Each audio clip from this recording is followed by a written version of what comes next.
KSC really values the opportunity to participate in international efforts aimed at strengthening financing systems for development.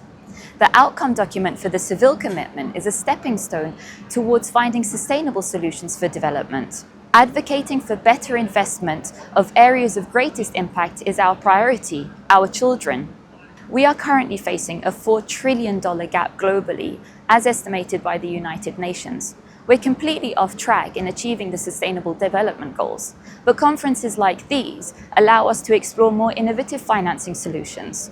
There's common perception that Iraq is a really wealthy country, but actually resources for development, especially for children's services, are really limited. Without actual reform in financing and how we deal with these things, we're not going to be able to close the gap between the developed countries and the developing world. The Seville Commitment must mark a turning point in how we approach and deliver development financing, especially in conflict-affected areas and fragile communities. But what's more important than the actual agreement is how it's implemented.